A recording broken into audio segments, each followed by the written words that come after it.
Hello மக்களே! 60 வயது கடந்த பிறகும் நம்மளுடைய சிந்திக்கும் திறனை அதிகரிக்க செய்வதற்கான வழிகளை பத்தி இந்த காணொளியில பார்க்கலாம். வயதாகினாலே நம்மளுடைய மூளையுடைய செயல்திறன் குறைந்து மறதி, பதட்டம், பேச்சு தடுமாற்றம் இதெல்லாம் ஏற்படும். இந்த மாதிரி பிரச்சனைகள் ஏற்படாம தடுக்கக்கூடிய சில வழிமுறைகளை பற்றி நான் இந்த காணொளியில உங்களுக்கு சொல்ல போறேன். நீங்க இன்னும் நம்ம சேனலை சப்ஸ்கிரைப் செய்யலனா சப்ஸ்கிரைப் செய்வதோடு பக்கத்துல உள்ள பெல் ஐக்கான பிரஸ் பண்ண மறக்காதீங்க. அப்பதான் நான் போடக்கூடிய வீடியோக்கள் உங்களுக்கு நோட்டிபிகேஷன்ல வரும். வாங்க வீடியோக்குள்ள போகலாம்.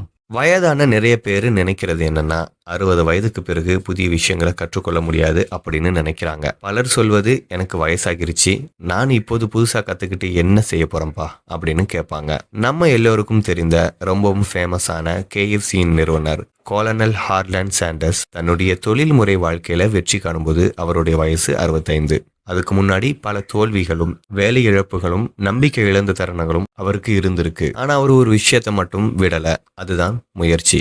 அவர் தனது சிக்கன் ரெசிபியை 100க்கும் மேற்பட்ட ஹோட்டல்களில் காட்டி மறுக்கப்பட்ட பிறகுதான் ஒரு ஹோட்டல் அதை அக்செப்ட் பண்ணிச்சு. அதுதான் இன்று உலகம் முழுக்க பிரபலமான KFC. அதனால மக்களே, நாம ஒண்ணு தெரிஞ்சுக்கணும், 60 வயசு வந்தா வாழ்க்கை முடிஞ்சிருச்சு அப்படின்னு அர்த்தம் இல்ல. இது உங்களுடைய வாழ்க்கையோட புதிய அத்தியாயத்தோட தொடக்கமாக கூட இருக்கலாம். நம்ம கனவுகளை நம்பி முயற்சி செய்தா எந்த வயசுலையும் வெற்றி சாத்தியம். நம்ம மூளை எப்போதும் புதியதை கற்றுக்கொள்வதற்கு தயாராக இருக்குது. இது மூளை நரம்பியல் மாற்றம் அல்லது நியூரோபிளாசிட்டி என்று அழைக்கப்படுது. அதாவது நமது மூளை பழைய நினைவுகளை மட்டுமல்ல, புதிய விஷயங்களை எளிதாக கற்றுக்கொள்ளும் திறன் கொண்டது.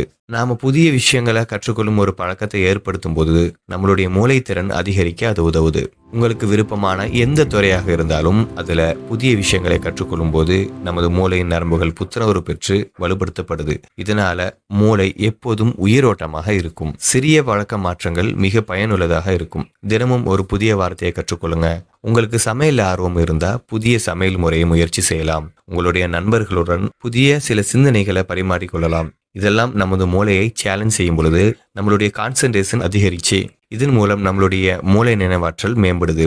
தினமும் ஒரு 15 முதல் 20 நிமிடம் வரை புதிய வார்த்தைகளை கற்றுக்கொள்ளுதல் அல்லது கடினம் இல்லாத உடல் பயிற்சி முறைகளை கற்றுக்கொள்ளுதல் இது போன்ற செயல்பாடுகளை செய்ய நம்ம முயற்சி செய்யும் பொழுது நம்மளுடைய மூளை எப்போதுமே ஃபோக்கஸா இருக்க அது உதவும்.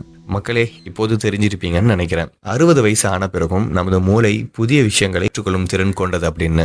பயப்படாம புதிய முயற்சி செய்யுங்க. தினசரி சின்ன சின்ன பழக்க மாற்றங்களை செய்து பாருங்க. உங்கள் மூளை 60 வயசுக்கு பிறகும் புத்துணர்ச்சி வாய்ந்ததாக திறமையானதாக இருக்கும்.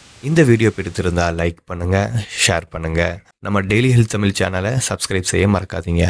மீண்டும் அடுத்த ஒரு காணொலியில் சந்திக்கிறேன். நன்றி.